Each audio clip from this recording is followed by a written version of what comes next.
우리 이 시간 2월 20일 청년부 예배를 드리도록 하겠습니다. 먼저 다 함께 묵상기도 드리시겠습니다.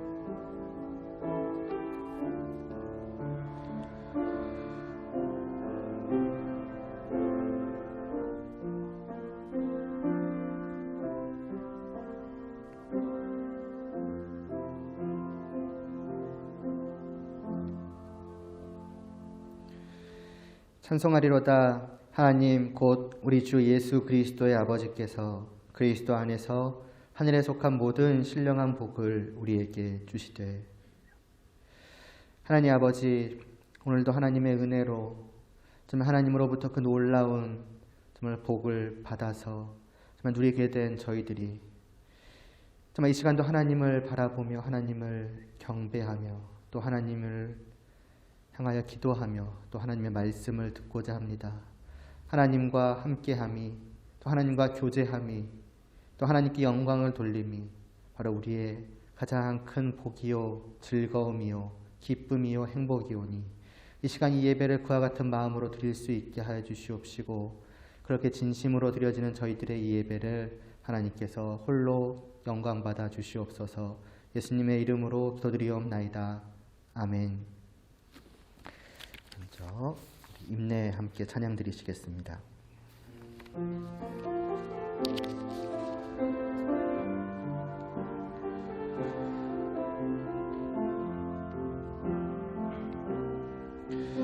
우리 모두 예배하는 자 되어 온전히 영과 진리로 주를 예배하자.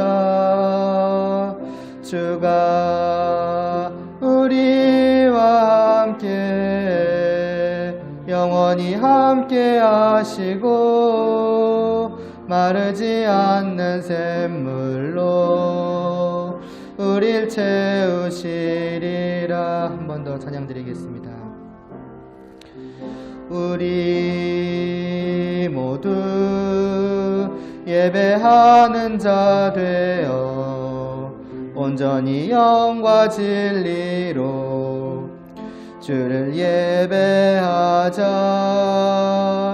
주가 우리와 함께 영원히 함께 하시고 마르지 않는 샘물로 우릴 채우시리라.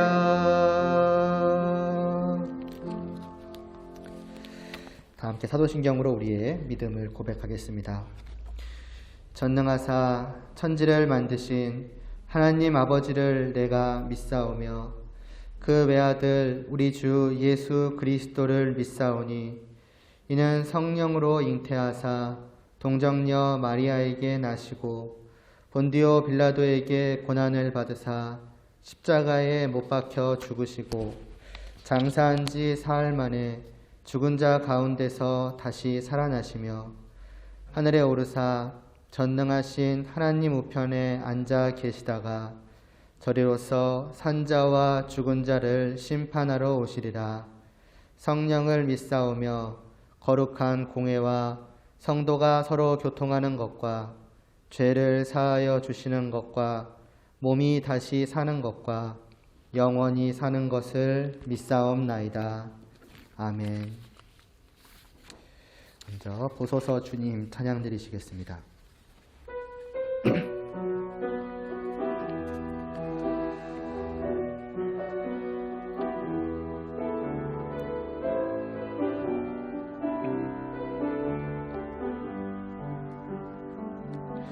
보소서 주님, 나의 마음을 선한 것 하나 없습니다. 그러나 내 모든 것 주께 드립니다. 사랑으로 안으시고 나 새롭게 하소서. 보소서 주님 나의 마음을 선한 것 하나 없습니다. 그러나 내 모든 것 주께 드립니다. 사랑으로 안으시고 나 새롭게 하소서. 주님 마음 내게 주소서. 내 아버지 주님 마음 내게 주소서. 나를 향하신 주님의 뜻이 이루어지도록 주님 마음 내게 주소서. 내게 사랑을 가르치소서. 당신의 마음으로 용서하게 하소서.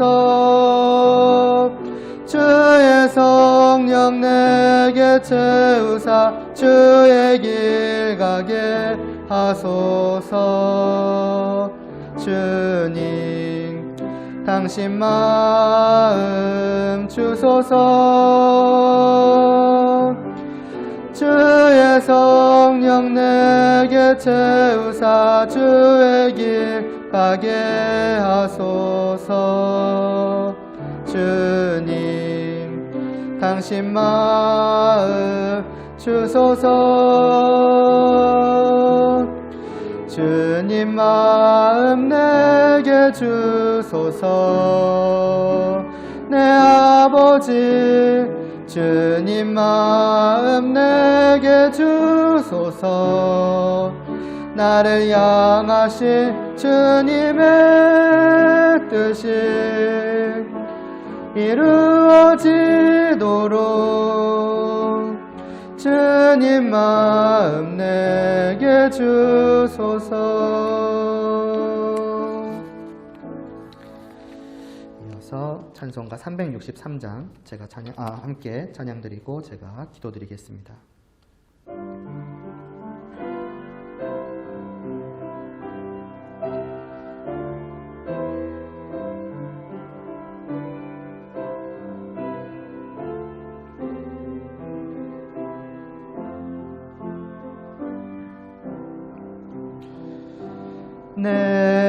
내가 깊은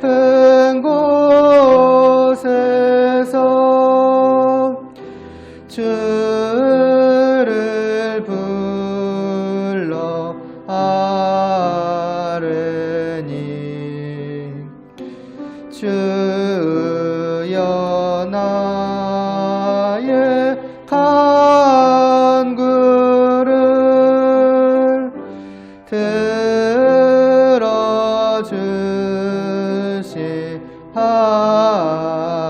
들어주시하라고.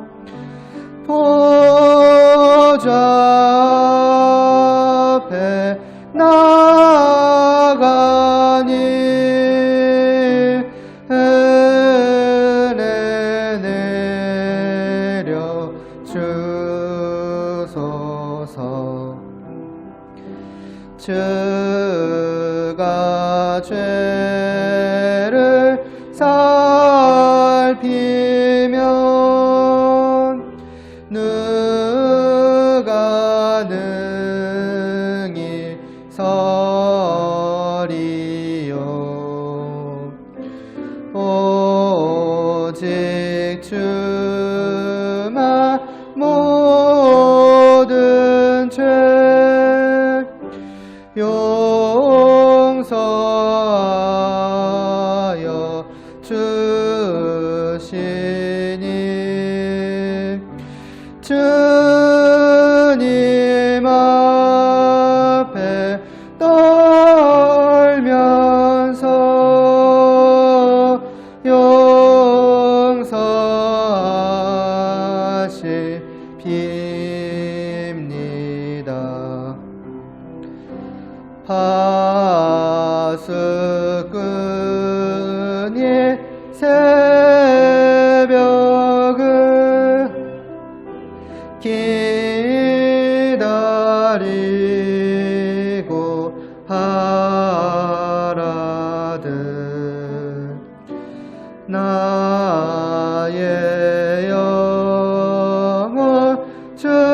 바라네. 이스라엘 백성아 주를 바라보아라.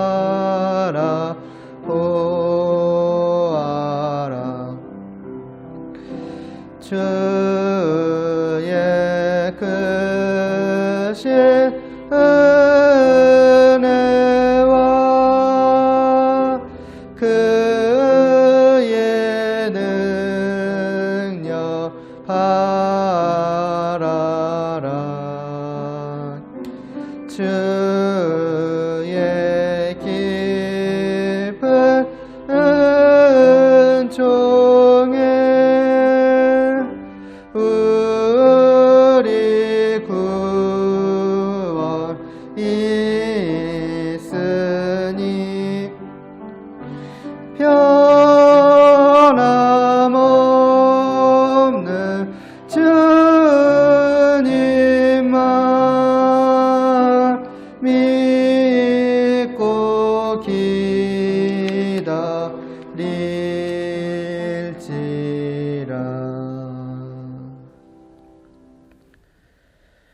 하나님 아버지, 이 시간도 저희를 주님께 맡기옵나이다. 정말 주님께서 저희들을 붙들어 주시고 또 돌아보아 주시고 또 저희들의 마음을 어루만져 주시옵시고 또 우리에게 지혜와 명철을 허락하여 주시어서 들려지는 그 모든 말씀을 저희가 온전히 깨달아 알고 그래서 믿음으로 받아들이며 그 말씀하는 그 모든 것들이 저희들의 삶을 통해서 열매 맺을 수 있도록 하여 주시옵소서. 예수님의 이름으로 기도드리옵나이다. 아멘. 오늘 보실 말씀은 지난 시간에 이어서 에베소서 3장 16절입니다.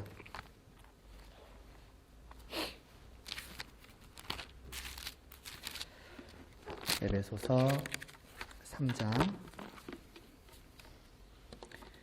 16절 함께 봉독하시겠습니다. 그의 영광의 풍성함을 따라 그의 성령으로 말미암아 너희 속사람을 능력으로 강건하게 하시오며. 아멘. 지난 시간부터 이제 우리는 사도 바울의 기도를 보고 있죠. 이제 오늘부터, 그러니까 오늘 16절에서부터 시작되는 그 기도의 내용을 이제 보기에 앞서서 먼저는 기도한다는 것, 이제 그 자체에 대해서 우리가 먼저 좀 생각을 해 보았습니다. 기도의 내용은 뭐 말할 것도 없이 중요하지만, 그러나 기도하는 것 자체도 중요한 이유는 우리가 말씀을 통해서 들어 알게 되는 그 모든 것들이 결국 우리가 기도를 통해서 우리에게 말하자면 실제가 되기 때문이죠. 말씀의 모든 복들, 그 놀라운 신비에 우리가 놀라할 수 있는 것, 하나님과의 누리게 되는 화평이라던가 교회됨을 이루어 간다던가, 이렇게 글로 또 말로 우리가 보고 들어왔던 그 모든 것들이 정말로 그와 같이 우리에게 이루어지는 그것은 기도를 통해 되는 거예요. 그러니까 우리가 들음으로 말미암아서 믿음이 난다는 말씀이야 우리가 익히 알고 있겠지만은 그 들음과 이제 믿음 사이에 사실은 하나가 더 있는 것이죠. 그러니까 들음을 통해서 이것이 있고 그것이 말하자면 우리에게 열매 맺는 것인데 그것을 위해 우리에게 필요한 것이 기도라는 것입니다. 물론 기도가 요술지팡이 같이 그냥 휘두르면 뿅 하고 나타나는 당연히 그러한 것은 아니지요. 기도의 핵심은 다른 게 아니라 하나님을 의지함에 있습니다. 그 사이에 있는 것이 무엇이냐? 그게 바로 하나님의 역사이죠. 들은 그 말씀을 우리에게 실제로 믿음이 되게끔 하시는 분, 믿을 수 있게 해주시는 분, 믿음으로 말미암아 그 모든 것들을 실제로 누릴 수 있게 해주신 분, 그분이 하나님이시기 때문에 그 사실을 우리는 기꺼이 인정을 하고 들은 이 모든 말씀을 제가 진짜가 되기를 원한다고, 이 들은 모든 말씀을 정말로 누리기를 원한다고 하나님께 기도하는 것이 나올 수밖에 없죠. 물론 우리의 연약함, 부족함 하나님께서 다 아시기 때문에 기도해야지만 하나님께서 그것을 실제로 이루어 주시는 것은 아니죠. 때로는 그러한 것들이 없을지라도 하나님께서는 그 은혜로우신 계획에 따라서 우리에게 들은 말씀이 우리에서 열매 맺게 하여 주시지만, 그러니까 기도할 필요가 없느냐? 아니죠. 그것을 아는 사람은 더더욱 또 하나님을 찾을 수밖에 없지 않겠습니까? 좀 하나님이 아니시면 안 되는군요. 하나님의 역사가 아니면 아무런 의미가 없는 것이군요. 그러니까 알면 알수록 더욱더 하나님을 찾게 되는 것이고, 그래서 사도 바울이 지금까지 1장부터 2장에 이어지는 그 놀라운 말씀을 전하고 났을 때에는 기도를 하지 않을 수가 없는 거예요. 이 모든 말씀이 정말로 저들에게서 열매 맺게 하여 주시기를, 진짜가 되게 하여 주시기를, 물론 이 말씀이 가짜라는 건 당연히 아니고요. 정말로 그들에게서 나타나게끔, 이루어지게끔 하여 주시기를 하나님 역사하여 주시옵소서라고 기도를 하게 되는 것이고, 기도가 이와 같다는 것을 생각을 해본다면, 이미 사실 말하기도 했지만은, 오늘부터 시작되는 것 16절부터의 기도의 내용이 무엇일지를 짐작하는 것은 그렇게 어려운 일은 아닐 것입니다. 2장까지의 말씀, 그것에 대한 기도겠죠. 그래서 이제 보면은 제일 먼저 17절에서 사도 바울은 뭐라고 말씀을 하냐면은, 그의 영광의 풍성함을 따라 그의 성령으로 말미암아 너희 속사람을 능력으로 강건하게 하시오며 라고 합니다. 이제 구하는, 이 기도의 그 구하는 그 핵심적인 내용이 있고, 그 주위를 이제 여러 가지 아름다운 말들로 좀 감싸고 있는 또 그런 느낌의 말씀입니다. 구하는 핵심은 무엇이냐? 오늘 제목입니다. 너희 속사람을 강건하게 하시오며이에요. 이 말씀을 들은 사람들의 속사람이 강건하여지기를 하나님 아버지 구하옵나이다, 그렇게 하여 주시옵소서라는 그러한 말씀입니다. 그럼 강건하게 하여 주신다는, 그 강건하여진다는 것은 무엇일까요? 사실은 이미 그 말 자체를 통해서도 짐작할 수 있겠지만 강하여지는 것인데, 그냥 힘세진다 그런 느낌보다는 자라나는 것이, 성장해서 성숙해져서 자라나는 것, 자라나서 강하여지는 것, 어른이 되니까요. 그러니까 우리의 일생으로 비유하면 좋을 것 같아요. 아이로 태어나서, 아이 다음이니까 아무튼 청년이 되고, 또 청년이 어른이 되고, 그렇게 자라나면서 성숙해지죠. 그것을 가리켜서 강건해진다라고 표현을 하는 것입니다. 그러니까 육체적으로든 정신적으로든 성숙하게 될 것입니다. 생각하는 것, 말하는 것, 행동하는 것. 이전에는 할 수 없었던 생각들을 하게 되고, 하지 못했던 일들을 하게 되고, 또 할 수 있었고 했던 것들은 더 능숙하게 더 잘 해내는 것. 이게 강건하여진다라는 것입니다. 근데 중요한 거는 무엇이냐죠. 뭐가 강건해지는가라고 할 때의 속사람입니다. 이미 이 말 자체가 뭔가 겉사람, 겉과 속이니까요. 겉사람의 반대겠구나라고 하는 것을 짐작할 수 있겠고, 그럼 겉사람이 무엇인가라고 할 때는 우리의 어떤 겉모습이죠. 우리의 육체, 어떤 우리의 육신, 이런 부분이겠구나라고 또한 짐작을 할 수가 있습니다. 그런 자연스럽게 속사람은 무엇인가라고 할 때 우리 어떤 내면, 우리의 마음, 어떤 우리의 정신, 이 부분을 가리켜 말씀하고 있는 것이구나라고 생각을 할 수 있겠지만은, 그것만으로는 조금 부족합니다. 그것도 포함이 되어 있겠지만은 사실은 하나 더 좀 들어갈 필요가 있어요.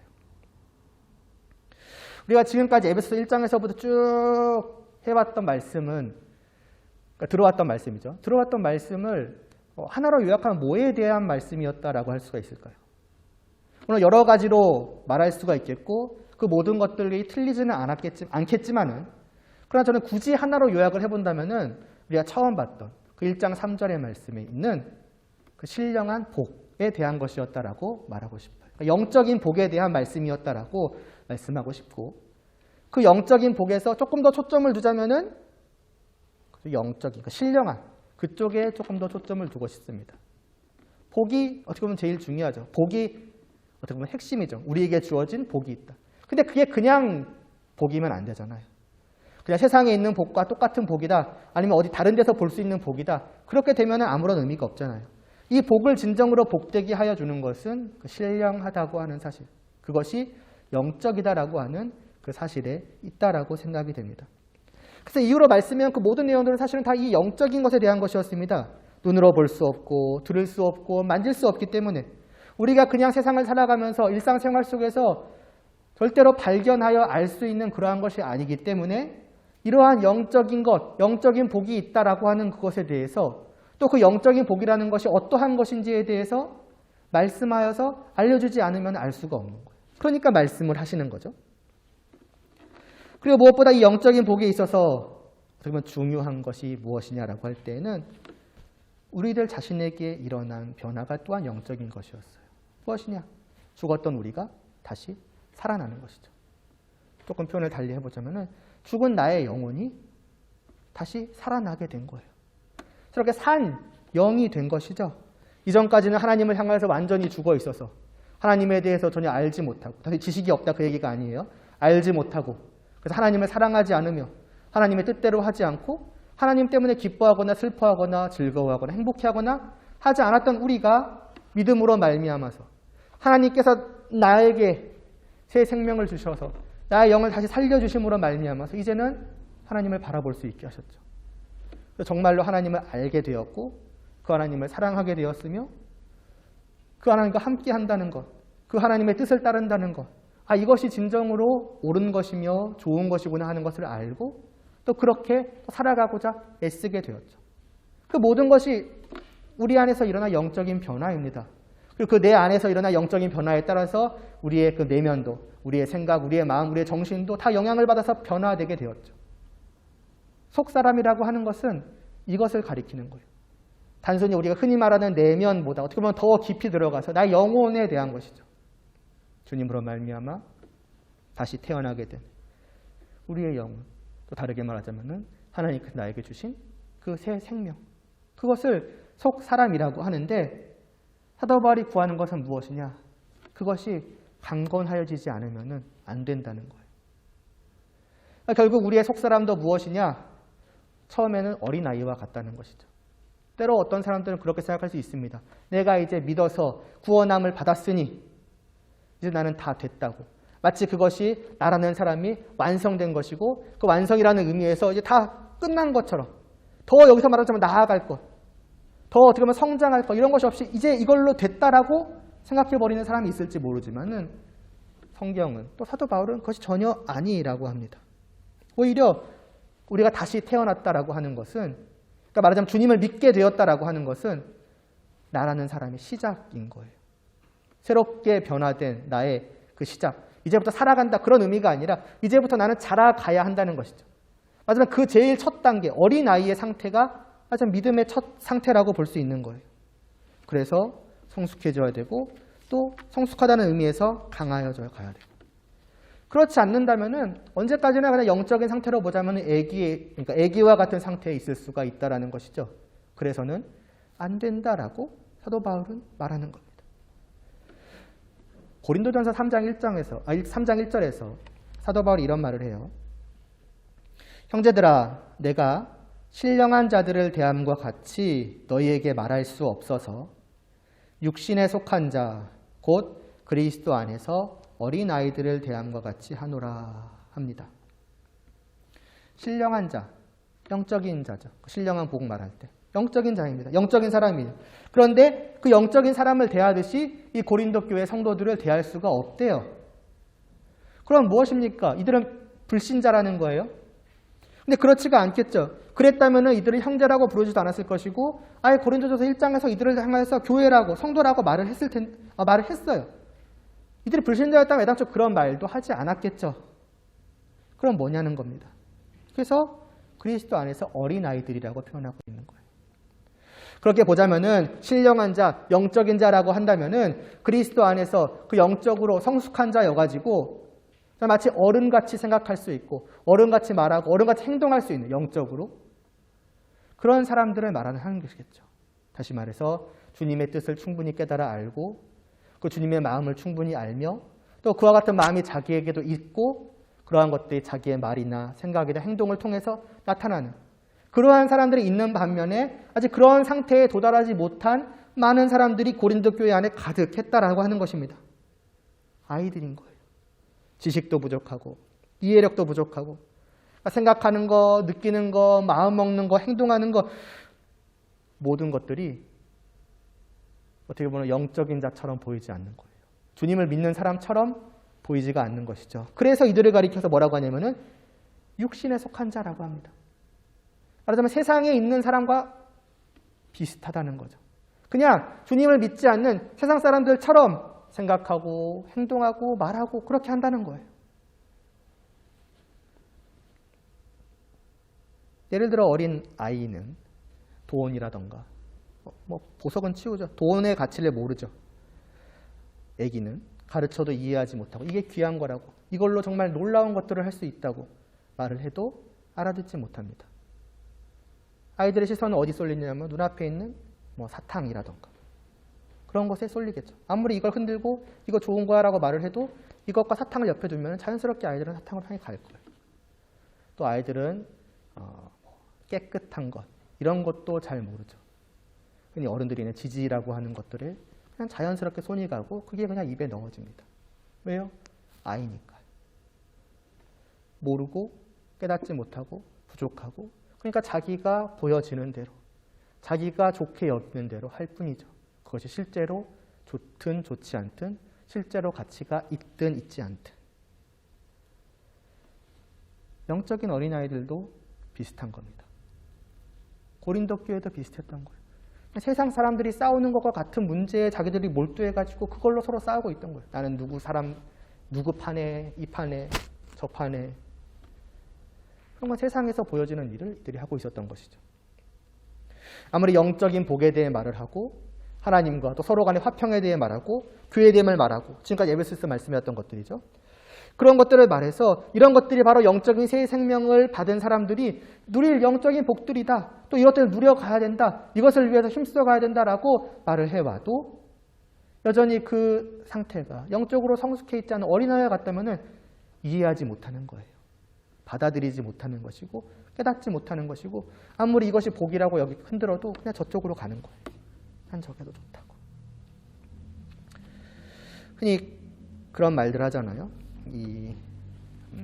교회 학교를 보면서 어렸을 때는 이제 뭐 부모님에 의해서 강제로 교회 다니다가 자라서 스스로 이제 선택할 수 있게 되었을 때는 많이들 떠나더라. 그럼 왜 떠날까요? 왜 이제 자기가 선택할 수 있게 되었을 때 그들은 기꺼이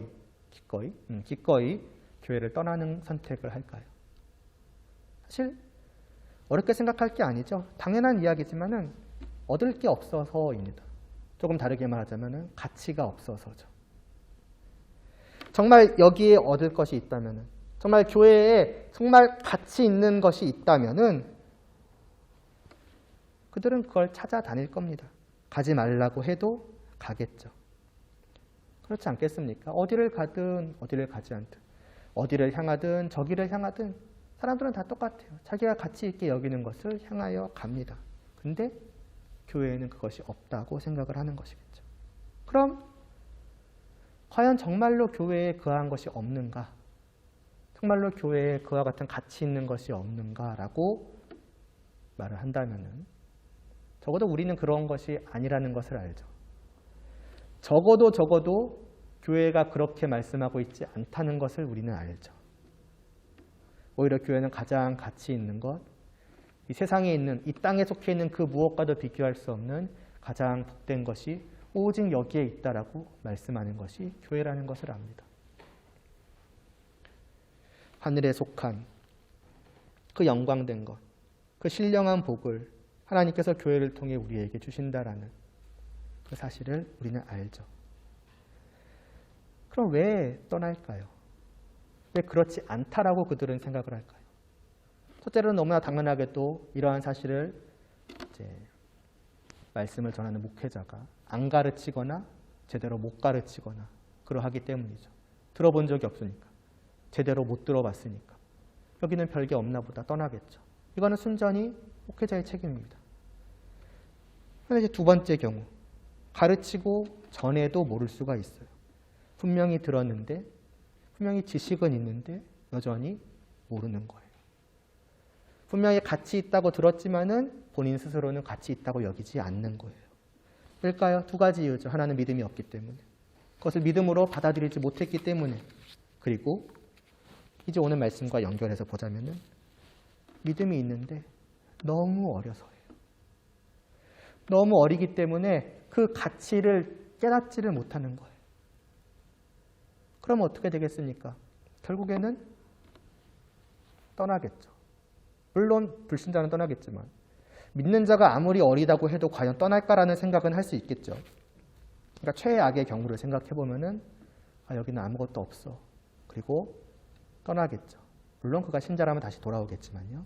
아니면 떠나지는 않더라도 지난 시간에 잠깐 말씀드렸던 것처럼 그냥 하나의 어떤 습관으로 하나의 생활 방식 중의 하나로 혹은 그냥 자기가 그래도 뭔가 기댈 곳 하나 정도는 그래도 있으면 좋겠다라는 그러한 마음으로 여기 두고, 어쩌면 나의 육신을 두는 거죠. 나의 겉사람은 여기 두고 교회를 다닐 수가 있겠죠. 일주일에 한 번, 그 주일 1시간 정도. 그러나 그 자기의 모든 마음, 생각, 추구하는 바는 다 세상을 향하고 있을 수가 있겠죠.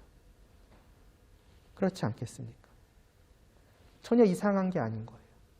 어떻게 보면 당연한 거예요. 아까도 말했지만은 누구나 자기가 가치 있게 여기는 거에 끌리게 되는 거예요. 신령한 자라고 다를까? 신령한 자도 똑같아요. 신령한 자도 자기가 가치 있는 것을 향해서 나아가기 마련입니다. 다만 그가 가치 있게 여기는 것은 성경이 말씀하는 그대로 진짜 가치 있는 그것, 하늘에 속한 신령한 복이라는 그 차이일 뿐 누구나 가치 있는 것을 향해 가기 마련이라는 거예요. 때로는 떠나는 아이들을 보죠. 봤고 아마 앞으로도 볼 거예요. 그리고 때로는 여전히 이 안에 있지만은 어떤 마음으로 오고 또 어떤 생각을 하고 있구나 하는 것이 이제 눈에 보이는 아이들도 있죠. 뭐 아이들은 그렇잖아요. 대놓고 보여주잖아요. 나 지금 어떤 마음이라고 말씀을 전할 때에 태도로 보여주는 아이들이 있죠. 또 때로는 많은 경우, 여기 대다수는 잘 모르겠는 경우들이 있습니다. 그건 이제 청년들, 여러분들이나 어른들에 해당하죠. 아이들과는 다르게 이제는 숨길 줄 아니까. 떠나거나 남아있지만은 이렇게 대놓고 보여주는 아이들을 보면서 말씀을 전하는 제 입장에서 제가 느끼는 마음이 어떤 걸까요? 진짜 안타까움입니다. 어떻게 그 하나로 말할 수 있어요. 너무나 안타까운 거예요. 왜 이것을 모를까? 왜 결국에는 이것을 얻지 못하고 떠날까? 차라리 전하는 이 모든 것들이 그냥 제가 그냥 글로 하나 어떤 지식 정도로만 알고 실제로 모른다면 차라리 별 마음이 안 들겠죠. 그래. 여러 가지 선택지 중에서 너는 저쪽을 선택했구나. 거기에도 좋은 것이 있지. 그 복 또한 하나의 복이지. 그래. 꼭 교회 생활을 할 필요가 있나? 너는 너가 할 수 있는 여러 가지 생활들이 있지. 그 중에 하나일 뿐이야. 그러나 이 말씀하는 이 모든 것들이 진짜라는 것을 알고 이 복이라는 것이 그리고 단순히 가장 복되다는 차원을 넘어서서 우리의 생과 사에 대한 문제라는 것을 진심으로 믿음으로 아는 사람이라고 한다면은 그런 마음을 가질 수가 없죠. 정말 안타깝고 안타까운 그 마음과 또 한편으로는 정말 간절한 마음, 이 두 가지가 어떻게 보면 가득 채우고 있습니다.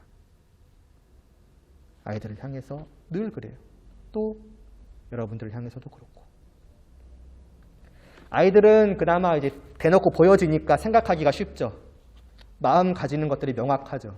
그러나 여러분들에 있어서는 어떻게 보면은 좀 애매모호함이 있어요. 그렇게 말하면 좀 나을까요? 어른들 보는 것과 비슷해요. 잘 모르겠는 거죠. 사실 그런 것들은 조금 더 이제 교제하면서 깊이 알아가면 알아갈수록 분명해지겠지만 그건 저의 좀 약점이죠. 그런 부분 좀 부족한 거, 못하는 거. 그러면서 어쨌든 답답함이 있으면서 답답한 채로 어떻게 보면 모든 것들을 가정하는 거예요. 첫째로 믿음이 없는 경우, 믿음이 있지만 너무나도 연약한 경우, 믿음이 있고 그래도 좀 성숙한 경우. 근데 사실 어느 거를 놓고 봐도 간절한 마음 외에는 가질 게 없어요. 성숙하면 성숙함으로 끝인가? 사실 성숙함의 정도는 없거든요.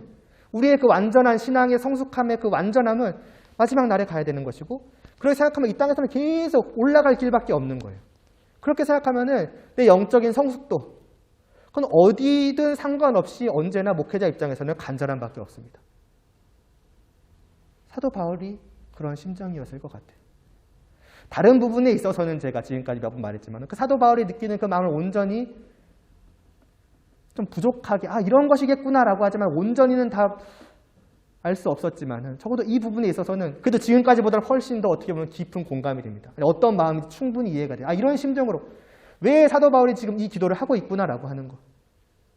너무 저들을 생각할 때마다 저 사랑하는 자기가 그 깊이 목회해왔던 오랜 기간 목회해왔던 저들을 바라볼 때마다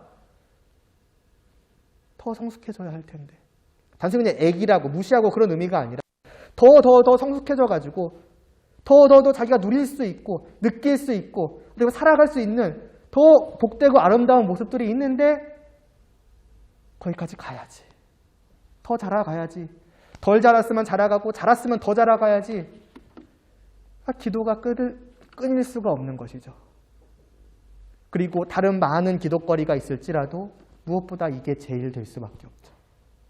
저들을 위해 기도할 것들이 많이 있지만 가장 먼저 하나님 아버지 이걸 하여 주시옵소서. 저들의 속사람을, 저들의 그 영혼을 자라나게 하여 주시옵소서. 그래서 이 모든 말씀을 온전히 받아들이고 믿음으로 받아들임으로 말미암아서 정말로 누리게 하여 주시고 살아가게 하여 주시옵소서. 그런 기도를 사도 바울은 지금 시작하고 있는 거예요. 과연 여러분들은 어떤가 생각해 보시기를 바랍니다.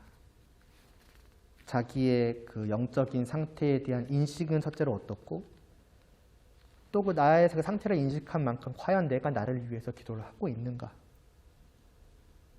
아니면 내 상태가 어떻든 구원받았으면 된 거 아니냐? 라고 그냥 넘어가고 있는가? 된 거는 맞죠. 언젠가는 분명히 이제 완성된 모습으로 영원한 복을 누리겠죠. 그러나 이 땅에서도 누릴 수 있는 것들이 많은 거예요. 더 있는 거예요. 그것들 다 놓쳐버리는 게 얼마나 안타까워요.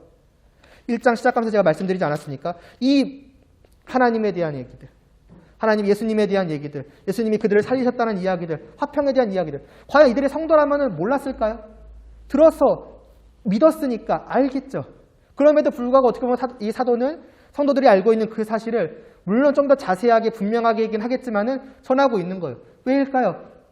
그들이 몰라서가 아니겠죠. 알지만 그것들을 진정으로 알게 하기 위해서, 진정으로 더 깊이 자기가 누리는 것만큼 정말 너무나 복돼서 하나님을 찬송하지 않을 수 없는 그러한 마음이 되게까지, 어떻게 보면 그것보다 더 성숙해져 갈 수 있도록 그런 마음으로 이 말씀을 전하지 않았나. 그때도 말씀드렸을 거예요. 과연 여러분들은 스스로를 어떻게 보고 있는지 생각해 볼 수 있기를 바랍니다. 분명 여러분들이 기도하실 거예요. 많은 기도의 내용들이 있을 거예요. 그중 하나도 불필요한 것은 없을 거예요. 전부 다 필요하고 간절한 마음으로 하실 거예요. 그러나 그 많은 기도 중에 과연 이것이 있는가? 그 많은 기도가 중요한 만큼 어떻게 보면 그보다 더 사실은 중요한 것이 나의 그 영적인 상태, 영적인 성숙, 자라남에 대한 것이 아닐까. 오늘 말씀을 통해서 여러분들이 스스로 생각할 수 있으면 좋겠고, 그리고 기도할 수 있으면 좋겠고, 그래서 스스로를 위해서 그리고 서로를 위해서 기도하는 한편으로 여러분 아까 잠깐 말씀드리고 넘어갔지만 저 자신을 위해서도, 그 말씀을 전하는 저를 위해서도 여러분이 기도해 주셔야 됩니다. 교회를 통해 주어지는 그 참된 복은 그 말씀을 통해 주어지는 것이며, 그 말씀은 결국 저를 통해 주어지는 거예요. 물론 목사님도 계시지만 청년부에 있어서는 앞서 말했듯이 모르고 그냥 떠날 수